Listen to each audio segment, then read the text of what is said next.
Yeah, I've never been an underdog, a true underdog in the U.S. ever. An Olympian and a national champion, Erica McLain thought age was the only thing that could slow her down. But in March of 2011, she realized that wasn't the case during practice. My second phase, which is with my right foot, came down right on the edge of the sand pit. So right where the sand meets the edge of the runway, and it popped my ankle fully over, where I'm literally looking down at the sole of my foot. I felt like a wounded animal. And like, if that's what you find an animal in the forest, like a deer, I think of deers all the time, it's supposed to be, you find an animal in the forest, their leg broken or something, you're supposed to shoot it. McLain's gruesome open dislocated injury required 2 surgeries and grueling days of rehabilitation. But by the beginning of 2012, she was competing once again.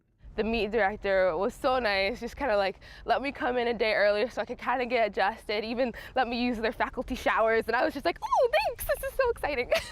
My teammates and we took pictures of me like sitting on the runway and just like thinking about it, and I probably could have jumped a little bit better had my head like not been spinning so much. I was just like so excited. It was like a little jumping bean. My coach was like, oh, God. Since we last met Erica, the scars on her ankles have healed well. In her head, the process is much slower. I gotta get the mental case out. And it's sort of that invincibility that makes the athlete Superman, and you sort of lose that red cape where you become vulnerable, and kryptonite becomes the ankle, and then your head has to kind of overcome that moment, because that moment still stays in your head, even though you can convince yourself to kind of go over it, but it never really go away. She sometimes starts her jumps prematurely because she worries the injury might happen again. Despite that, in April, she set the national high mark with a jump that still is not good enough for the Olympics. Her best shot will come on June 25th in Eugene, Oregon for the Olympic trials.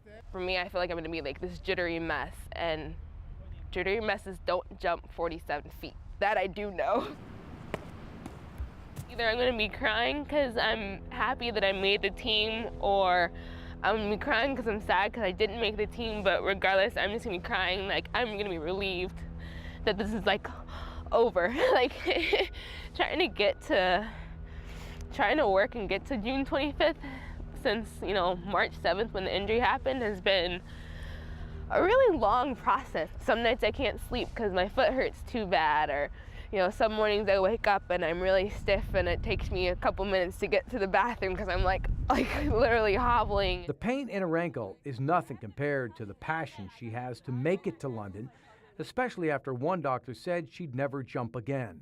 Nike has resumed their sponsor relationship with Erica, but even with that sponsorship, training and paying the bills have become a challenge. I've been coaching at a high school. I do personal training. I literally, for a long time, through like April, it was like scraping by, like each month, how am I paying my rent?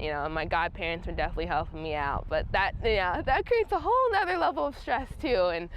But some of the emails and things I've gotten lately, and donations, it's like, wow, people actually believe in me, and okay, now I gotta go out there and make it happen. So okay. As few as one jumper could end up in London, but her doctors feel she's already won the medal. Dr. Hunt just kind of gaping mouth open is just like, great job, kiddo. Like, I have no idea how you're at where you are right now. This is amazing, kind of keep it up.